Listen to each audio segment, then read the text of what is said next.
नाज़रीन, इस्लामाबाद में मशहूर सोशल मीडिया इन्फ्लुएंसर सामिया हिजाब को उसके घर से मुबैना तौर पर अगवा करने की कोशिश की जाती है, जिसके बाद वो उसकी वीडियो सोशल मीडिया पर लगाती हैं और रातों रात ही वीडियो वायरल होती है। उसके बाद पुलिस भी हरकत में आती है, FIR भी दर्ज कर ली जाती है।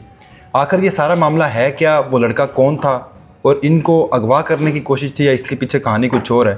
मेरे साथ मौजूद हैं मशहूर सोशल मीडिया इन्फ्लुएंसर सामिया हिजाब। इनसे सारी तफसीलात जानते हैं।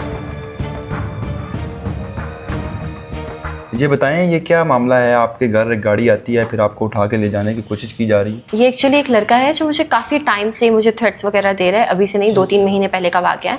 और मैं इस पर एक बार पहले भी 2 बार मैं 15 पे कॉल कर चुकी हूँ, बट मैंने कभी सोशल मीडिया की हेल्प नहीं ली और ना ही मैंने कभी पोस्ट किया। बट इस बार इतना बिग इंसिडेंट था कि मुझे सोशल मीडिया की हेल्प लेनी पड़ गई, जैसे कि आपको नज़र भी आ रहा है CCTV फुटेज में कि मुझे किस तरह से यहाँ से लेकर जा रहा है। तो वो लड़का कौन था? उसके साथ कितने लोग थे? वो हसन जाहिद उसका नाम है। उसके साथ उसका एक दोस्त था करीम मुस्तफ़ा भुट्टर, ये 2 लोग थे।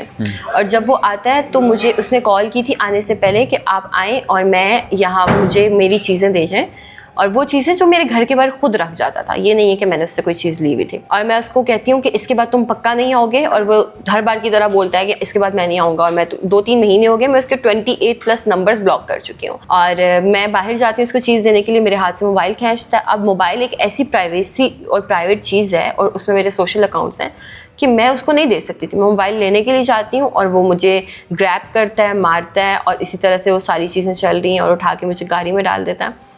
और उस अपने दूसरे दोस्त को बोलता है, जैसे ही वहाँ से गार्ड्स आ रहे होते हैं, कि आप इसके हाथ पकड़ो, और खुद मेरी टांगे अंदर कर देता है और अंदर लेकर चला जाता है।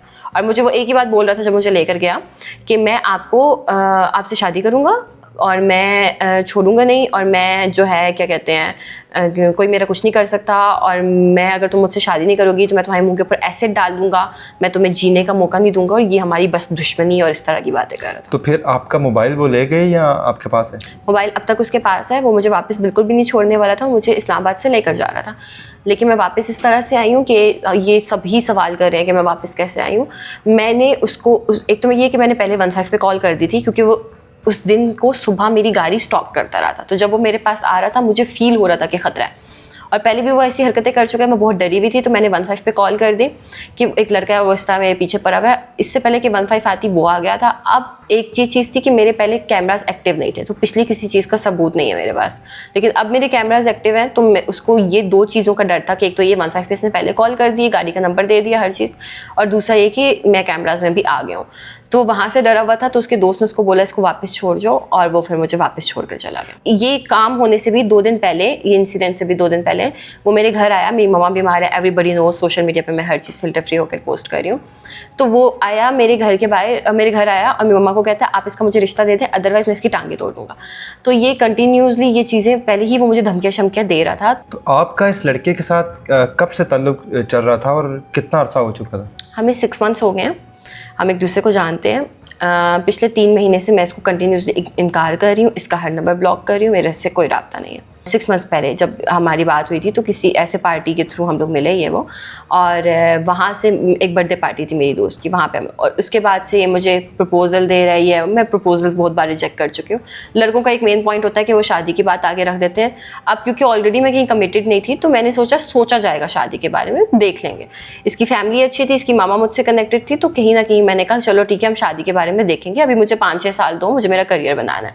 बट डैड गाय वो बस शादी शादी शादी, फिर वो अब्यूसिव हो गया, उसने मार कुटाई स्टार्ट कर दी, और ये बहुत पहले इसने स्टार्ट कर दिया, 3 महीने पहले इसने ये सब स्टार्ट कर दिया था।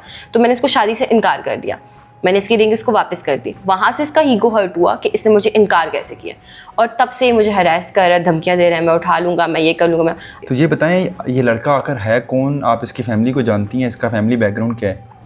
ये लाहौर से ताल्लुक़ रखता है, इकबाल टाउन से, पीछे से गुजरात से हैं आई थिंक। ये लोग लाहौर में इनका घर है, और इसकी फैमिली बहुत अच्छी है। इसकी मामा, इसके बाबा, उन लोगों ने भी मुझसे बीच में बहुत बार कांटेक्ट किया। मैं उनको भी ये बात बोल चुकी हूँ कि आप प्लीज़ अपने लड़के को काबू में कर लें।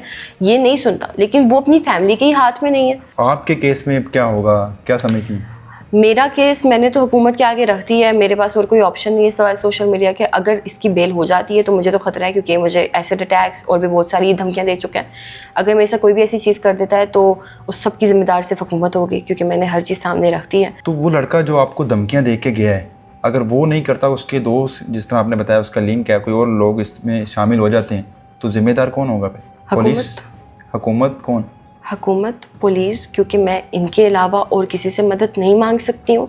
हम लोग जो टैक्सेस देते हैं इसी चीज़ के देते हैं कि आप लोग हमें सिक्योर कर सको। सोशल मीडिया पे ट्रोलिंग हो रही है कि ये इस तरह के वाक़यात सिर्फ इन्फ्लुएंसर्स के साथ होते हैं या टिकटॉकर्स के साथ होते हैं। ऐसा आप नहीं इस है। बात को किस नज़र से देखती?